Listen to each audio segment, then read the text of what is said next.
होंगी जिस पर आपको बिल्कुल भी डर नहीं लगा होगा, और कुछ तो ऐसी होंगी जिसे सुनकर आपके होश उड़ जाते होंगे।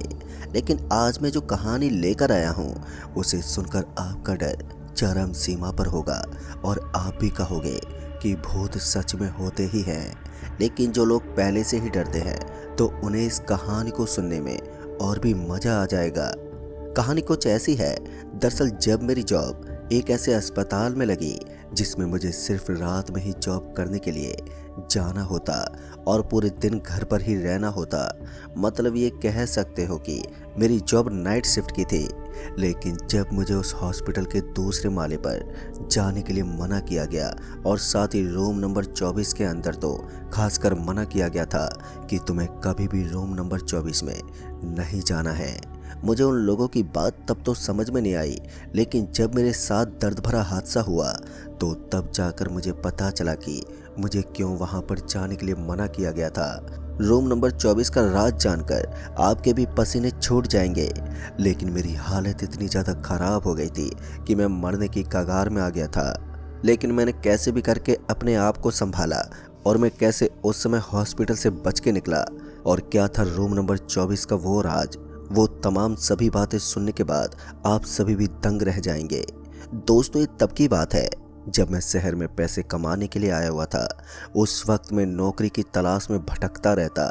जब मुझे काम नहीं मिला तो मैं टूटे मन से वापस से अपने रूम पर आ जाता। मुझे एक जॉब तो मिली थी लेकिन किसी कारणवश वो जॉब छूट गई। उस दिन तो मैं रात के वक्त सो गया और फिर जब सुबह होने के बाद दोबारा काम ढूंढने के लिए निकल गया तो कुछ दिनों तक मैं ऐसे ही घूमता रहा। लेकिन इसके बावजूद भी मुझे कहीं भी काम नहीं मिला। फिर एक दिन मेरी हिम्मत भी धीरे धीरे टूटते जा रही थी। लेकिन फिर एक दिन जब मैं रात के समय एक रास्ते से गुजर रहा था जहाँ पर सिर्फ पेड़ पौधे ही थे, और उस वक्त मैं अपनी किस्मत को खोजते हुए उस रास्ते पर चल ही रहा था कि तभी मेरी नज़र रोड के साइड पर गई जहाँ पर एक हॉस्पिटल बना हुआ था। उस हॉस्पिटल को देखते ही मैंने सोचा कि काश इसी हॉस्पिटल में मुझे कोई जॉब मिल जाए तो मज़ा ही आ जाए। यही सब सोचते सोचते जब मैं उस हॉस्पिटल के पास पहुंचा तो मैंने देखा कि हॉस्पिटल के पास एक गार्ड बैठा हुआ था। उस गार्ड को देखते मैं उस गार्ड के पास गया। गार्ड के पास पहुंचने के बाद जब मैंने उस गार्ड से बोला, क्या इस अस्पताल में मुझे काम मिल जाएगा? मैंने उस गार्ड को अभी इतना ही कहा था कि तभी उस गार्ड ने बोला, हाँ हाँ मिल जाएगा, आओ अंदर। उस गार्ड की आवाज़ इतनी ज़्यादा भारी थी कि कोई भी इंसान डर जाए। जैसे गार्ड ने मुझे ये कहा तो मैं उसी वक्त उस गार्ड के साथ उस हॉस्पिटल के अंदर जाने लगा। जब मैं उस हॉस्पिटल के अंदर पहुंचा तो मैंने देखा कि वो हॉस्पिटल बाहर के मुकाबले अंदर से बहुत अलग था। उस हॉस्पिटल में सन्नाटा पसरा हुआ था।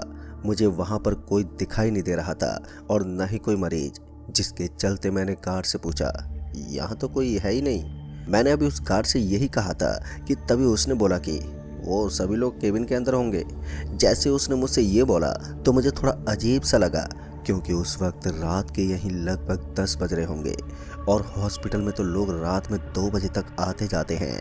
अभी मैं उसी अस्पताल को ही देख रहा था कि तभी एकदम से सामने से एक डॉक्टर आ गया और उसके बाद उस डॉक्टर ने मुझे देखते हुए कहा, कौन हो तुम? जिस पर उस गार्ड ने बताते हुए बोला, ये काम के लिए आए हैं सर।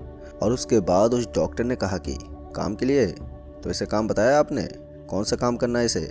जब उस डॉक्टर ने गार्ड से ये बोला तो उसके बाद गार्ड ने कहा, नहीं सर मैंने कुछ भी काम नहीं बताया इसे, आप ही बता दीजिए। और इतना कहने के बाद वो गार्ड तो वहाँ से चला गया और उसके बाद उस डॉक्टर ने मुझे अपने साथ आने के लिए बोला, जिसके बाद मैं उस डॉक्टर के पीछे पीछे जाने लगा।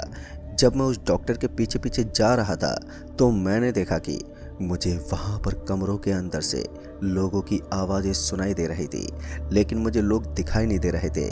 जब कुछ देर बाद मैं उस डॉक्टर के केबिन में पहुँचा तो उसके बाद उसने मुझसे पूछा कि तुम्हें डर तो नहीं लगता है, क्योंकि तुम्हें रात को ही इस हॉस्पिटल में आना है। जैसे उस डॉक्टर ने मुझसे ये कहा तो मैंने उनसे कहा, नहीं साहब मुझे बिल्कुल भी डर नहीं लगता है, मैं रात की नौकरी कर सकता हूँ। अब मेरी ये बात सुनते उन्होंने मुझसे बोला कि मैं तुम्हें 30,000 रुपये दूंगा और तुम्हें काम ये करना है, जब कोई रात के वक्त मरीज आता है तो तुम्हें उस मरीज को सीधा रूम नंबर 12 पर लेकर जाना है और उसके बाद फिर तुम्हें वापस से तुम्हें हॉल में जाकर बैठ जाना है। और याद रहे, सेकंड फ्लोर में जो रूम नंबर 24 है, उसमें जाने की गलती कभी मत करना। तुम्हें उस रूम में जाना ही नहीं है, चाहे कुछ भी हो जाए। उस डॉक्टर की ये बात मुझे बहुत ही अजीब लगी कि ऐसा क्या है उस रूम में जो मैं नहीं जा सकता। मैं अब यही सब सोच रहा था कि तभी उस डॉक्टर ने कहा कि क्या हुआ, डर लग रहा है आपको? जिस पर मैंने उन्हें समझाते हुए कहा, नहीं सर, मैं काम कर लूँगा, आप बताइए मुझे कब से आना है। और जब मैंने उस डॉक्टर से ये कहा तो उन्होंने मुझसे बोला कि कल से आ जाना। और इतना कहने के बाद उन्होंने मुझे एडवांस पेमेंट कर दिया। दोस्तों, मेरे लिए वो रकम बहुत बड़ी थी। मैंने डॉक्टर को धन्यवाद दिया और उसके बाद मैं उस हॉस्पिटल से निकल आया। जब मैं हॉस्पिटल के बाहर आया तो उसके बाद मुझे गार्ड ने बोला, मिल गई जॉब? उसके एक कहते मैंने उसे जवाब देते हुए कहा, हाँ हाँ गार्ड साहब, मिल गई जॉब, कल से आना है मुझे। और उसने कहा, चलो बढ़िया है, लेकिन तुम्हें उन्होंने रूम नंबर 24 के बारे में बताया है ना? जब उस गार्ड ने मुझे ये बोला तो मैं सोच में पड़ गया कि पहले तो वो डॉक्टर मुझे उस रूम के बारे में बोल रहा था और अब ये गार्ड भी। मैंने उसकी बात पर जवाब देते हुए कहा, हाँ उन्होंने उस रूम में जाने के लिए मना किया है। मेरी ये बात सुनते ही वो गार्ड चुप हो गया और उसके बाद उसने कहा, ठीक है अभी जाओ। और इतना कहने के बाद वो फ़ोन चलाने लगा। मुझे उस वक्त समझ में नहीं आ रहा था कि आखिर ये रूम नंबर 24 में है क्या जो ये लोग मुझे वहाँ पर जाने से मना कर रहे हैं। लेकिन फिर मैंने सोचा कि वैसे भी मुझे अपने काम से मतलब है, अगर मुझे वहाँ जाने से मना किया गया है तो मैं क्यों वहाँ पर जाऊँगा। और यही सब सोचने के बाद मैं वहाँ से निकल गया। और उसके बाद जब मैं अपने घर पहुँचा तो पहले तो मैंने उन पैसों को रख दिया और उसके बाद सोने के लिए चला गया। और जब सुबह हुई तो उसके बाद मैं उठा और फिर फ्रेश होने के लिए चला गया। फ्रेश होने के बाद अब मैंने सोचा वैसे भी मुझे तो रात में जाना है, तो अभी एक काम कर लेता हूँ, घर का सारा सामान ले लेता हूँ। और यही सब सोचने के बाद मैं मार्केट में चला गया और उसके बाद शाम तक वापस आ गया। घर पर आने के बाद अब मैं इंतज़ार करने लगा रात के 10 बजने का। और जब इसी के चलते रात के लगभग 9:45 हुए तो मैं घर से निकल पड़ा। और फिर जब मैं उस हॉस्पिटल के पास पहुंचा तो मैंने देखा कि वहां पर वही गार्ड बैठा हुआ था। और उसके बाद उसने बोला, जिस पर मैंने हाँ में जवाब दिया। और उसके बाद मैं हॉस्पिटल के अंदर चला गया। जब मैं हॉस्पिटल के अंदर पहुंचा तो मुझे अब वहां पर लोग दिखाई दे रहे थे। उन लोगों को देखकर मुझे बहुत ही शांति मिली। मुझे जो काम करने के लिए कहा गया था मैं वही काम पर लग गया। लेकिन अभी तक कोई भी मरीज नहीं आया था, इसलिए मैं ऐसे ही बैठा रहा। लेकिन कुछ देर के बाद धीरे धीरे लोग ना के बराबर हो गए और अब मैं अकेला ही वहां पर बैठा हुआ था। अभी मैं बैठा ही था कि तभी मुझे एक आवाज़ सुनाई दी। उस आवाज़ को सुनते ही जब मैंने सामने की तरफ देखा तो सामने कोई भी दिखाई नहीं दिया। किसी को भी सामने ना पाकर मैं थोड़ा घबरा गया कि आखिर जब कोई है ही नहीं तो ये आवाज़ किसकी है।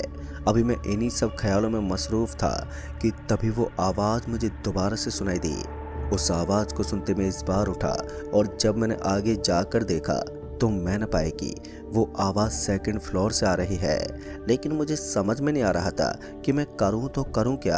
अभी मैं यही सब सोच रहा था कि तभी बाहर एम्बुलेंस की आवाज़ सुनाई दी। एम्बुलेंस की आवाज़ सुनने के बाद मैं सीधा भागा भागा हॉस्पिटल के बाहर गया और फिर मैंने देखा कि बाहर एक मरीज आया हुआ था।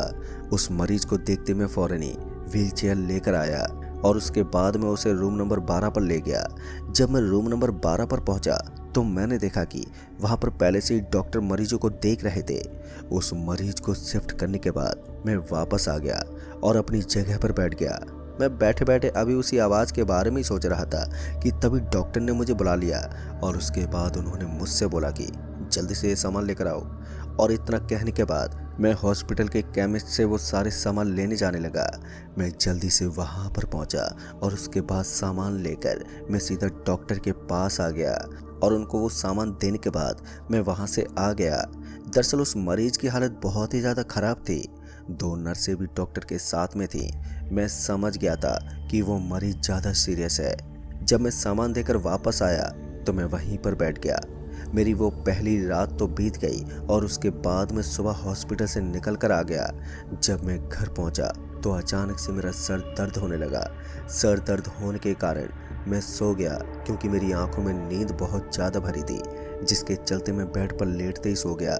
और जब मेरी आंख खुली तो शाम हो चुकी थी। फिर उसी वक्त मैं उठा और उसके बाद मैं सीधा फ्रेश होने चला गया। फ्रेश होने के बाद अब मैं इंतज़ार करने लगा रात होने का, और जब रात हुई तो मैं अपने काम के लिए निकल पड़ा। पर अब मैं हॉस्पिटल पहुंचा तो मैंने देखा कि उस समय गार्ड बैठा हुआ था, लेकिन उन्होंने आज आंखें बंद कर रखी थी।